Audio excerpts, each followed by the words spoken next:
નમસ્કાર મિત્રો, મારી પીકે ગુજરાતી ચેનલમાં તમારું સ્વાગત છે। રાજકોટના બે યુવક અને બે યુવતી સહિત ચારે BMW કાર લઈને અમદાવાદ તરફ જતી વખતે બાવળા સર્કિટ નેશનલ હાઈવે પર અકસ્માત નડ્યો છે। તેઓને મોરૈયા બ્રિજ ઉપર રહેલા ટ્રક પાછળ તેઓની BMW કારનો અકસ્માત સર્જાયો હતો। આ ઘટનામાં રાજકોટની યુવતીનું ઘટના સ્થળે મોત નીપજ્યું હતું, જ્યારે અન્ય 3 લોકો ઇજાગ્રસ્ત થતાં તેઓને સારવાર માટે સિવિલમાં ખસેડાયા છે। આ અકસ્માતની ઘટનામાં ટ્રક ચાલક સામે કાર્યવાહી કરવા તજવીજ શરૂ કરી છે।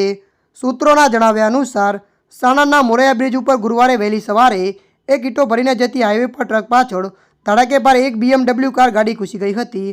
અકસ્માતને પગલે ટ્રક ચાલક તેમજ અન્ય વાહન ચાલકો તાત્કાલિક ઊભા રહીને ભારે જહેમતીથી BMW ગાડીને સવાર 4 ઇજાગ્રસ્તને બહાર કાઢ્યા હતા, જેમાંથી સ્થળ પર એકનું કરુણ મોત થયું હતું। બનાવમાં ગાડીના ચાલક તેમજ ગાડીમાં સવાર એક પુરુષને ગંભીર ઇજાઓ થઈ હતી, જ્યારે એક મહિલાને સામાન્ય ઇજા થયેલી હતી।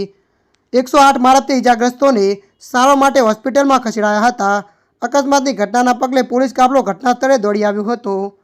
ત્યારે મિત્રો, હાલ માટે આટલું। મળીશું નવી અપડેટ સાથે। જો તમને અમારો વિડીયો પસંદ આવે, લાઇક, શેર અને સબસ્ક્રાઈબ કરી નાખજો। ધન્યવાદ।